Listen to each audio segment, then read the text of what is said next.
Welcome back, friends. Another exciting day in Empires and Puzzles brings us a brand new portal. So what do we get this time around? Well, it looks like Temple is back again. The Temple summon, this time with the quest, has reached us. So I'm assuming that they fixed whatever bugs were in this quest, and we will actually get to complete it for the first time. Maybe that's asking a lot. I don't know. We're going to find out. But either way, they did release a new hero, and we do not have 250 free coins. So if you are interested in participating and getting those free summons, you're going to have to put a little more effort into it this time around. And I do hear that this is a fairly challenging event, so best of luck to you. On that note, let's go ahead and talk about the brand new hero. Oh boy, I should have practiced this one. Rudraditya? Rudraditya. That's what I'm going with. I'm sure it's wrong, but that's what I'm going. Okay, so we get a red fighter class. A reminder of what we get for the family bonus for the Mahayoddha family is going to be a bonus for 1, 2, or 3 heroes. At the end of each turn in the Mahayoddha family, they will gain growth of 75, 85, and 100 attack and defense each turn. This obviously gets stronger with each additional family member you have. Some interesting stuff, right? Nothing to complain about there. That did get nerfed down fairly recently, but, it's not out of control. It's still very powerful. It just doesn't necessarily stack quite as fast. All right, now down here we have mana on damage received. So this character, with their passives, says they will receive a small amount of mana each time they take direct damage from special skills or normal attacks.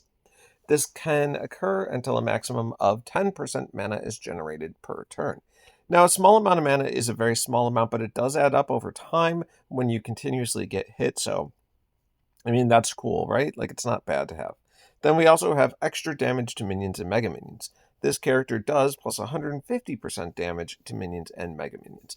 This can be extremely useful to clear the board of minions like the construct minions that are out right now that do the wither and heal the people that they're on. It's very helpful to do plus 150% damage. It's absolutely massive. Like, just as an idea, if this person did 1,000 damage normally, if they had a minion or mega minion, they would instead do 2,500 damage. Now, granted, that damage I do believe only goes to the minion or mega minion. I'm not sure the extra spills over.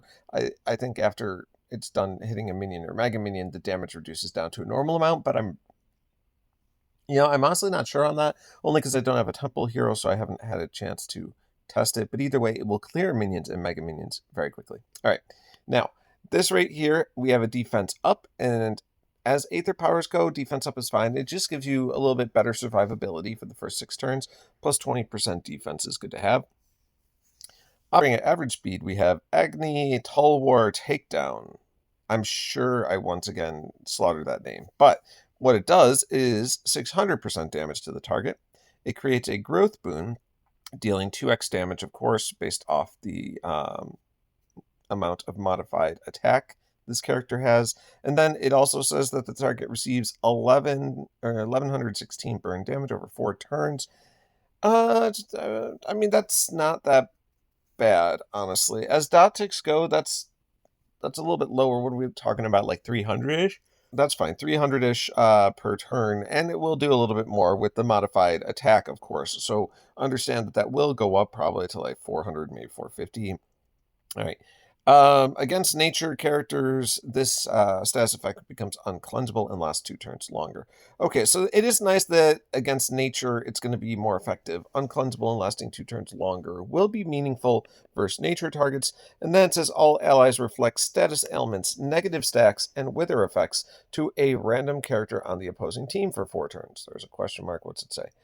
Status effects cast by characters, minions, fiends, and safe and same side cannot be reflected. Okay, so that's fine. So you can't reflect on your own team if you have the reflect. Anyway, long story short, it does the reflect of the status elements, the negative stacks, and wither effects. Now, I am very familiar with this type of reflect. We have seen it once before because I have the character that does it. This is the Revna reflect. And I say it very specifically as Revna's reflect because I think she was the only character who used this style of reflect. Now, it's very interesting because a couple things have to be noted here. First of all, one, it will reflect not only status ailments and negative stacks, but also wither effects. I think it's the only reflect that does wither that was in the game. Now there is this gentleman as well, so that's kind of fun. There are plenty of wither characters out there, and we do need more answers for them. So reflecting the wither back at them is a great way to go. It also specifically does not reflect back at the target who sent it at them. As you notice, in this particular reflect, it will reflect to a random character on the opposing team for 4 turns. So you don't really control where that reflect goes in the same way, which can be at times be positive, at times be negative. So let me explain how that works. If you're being hit with something like a fire dot or something to that effect. This is where it gets interesting. Let's say you're going up against someone like a Aslar, right? Who's going to hit your whole team with a fire dot. Normally, when you have reflect up, that fire dot would reflect back to the caster, and maybe Aslar would get that fire dot, right? And that would be it. And that would be the end of the story. When you're reflecting to random characters, what ends up happening here is that fire dot may end up on the entire opposing team because it will put it on one of them at random. So instead of getting reflecting one fire dot, you may end up with 5 fire dots on the opposing team, or you may end up with 2 or 3. It just depends because it's reflecting to a random character, so you can't control who ends up with the fire dots on the other side, but the odds are you're getting way more than one. So it is useful at times to have this type of reflect that reflects at random rather than back to the caster. So I just wanted to point that out. That is kind of cool. The other thing worth noting about this reflect is it only reflects effects, okay? What do I mean by that? Like, you're not reflecting the damage. So if you're going up against someone like an Usted or, Bonga, or someone who does lots of massive damage to your team, none of that is reflected. That damage is allowed to go through, and you have to deal with that still.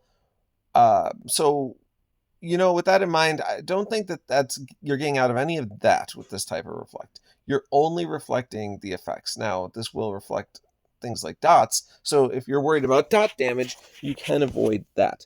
But direct damage, this is not the type of reflect that will save you. Okay, so there's a lot of things to kind of talk about right there. But it's an interesting effect, and it was very strong on Revna. It'll likely be pretty strong on this guy as well. What's not quite as much fun about this guy is that he is only a single target hitter. I would have liked him to maybe hit target nearby and do the reflect. And it's not necessarily that he's bad as a sniper. It's just at average speed, I don't know if I'm getting as much damage out of this guy as I'd like from a temple hero. Yeah.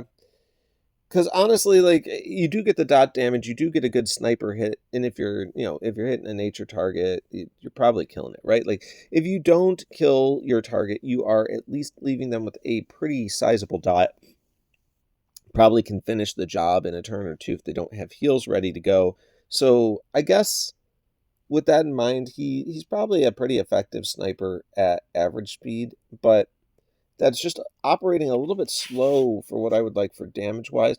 Also, for being able to keep this reflect up at a fairly steady pace, I would prefer he were operating at fast like Revna, right? Because that would be more likely to find the tiles that you're looking for in between to get another reflect up. Maybe they don't want that. Maybe they don't want the potential for you to kind of hide behind reflect forever. I mean, a dispel can clear it, though. So I feel like being at average speed is going to be a bit of a struggle for this guy when it comes to maintaining reflect on, regular moments. But the reality is you can use this guy strategically, right? You can power him up. And then if you don't think it's the right time to cast that reflect, maybe you hold on to your mana for a turn or two and then hit that reflect before whatever special it is that you're trying to reflect is going to go off, just to ensure that you are ready and have your reflect up in time to send whatever effects back to their team that you're looking to do. I think reflect characters in general can be incredibly useful, so don't get me wrong, definitely an interesting guy. But I have to rate this guy, right? So I guess all of this discussion, all of this talk has been to help me get to the rating where in my own head, I think I'm going to just, I guess I'll just rate this guy an 8. I think he's fine. I think he's an adequate and normal new release. But given the powerhouses that we've seen of recent, um, I think this guy is just a little lackluster comparatively. Like, will he be a perfectly suitable and adequate hero? Yes. Is he anything that's like breaking the mold or a gotta have for your team? I'm guessing not. Like, if you pull him Gratz, level him, and you'll find a use for him. I promise. He's good enough. But I mean, really, realistically, I just don't think that this guy is one of the more exciting offerings we've gotten recently. So we'll go ahead and leave it there. I do appreciate you all tuning in, and as always, if you like what I do, please consider hitting that subscribe button. Still on that quest towards 1,000 subscribers, getting pretty close, and we'll see you next time. Thank you, everyone.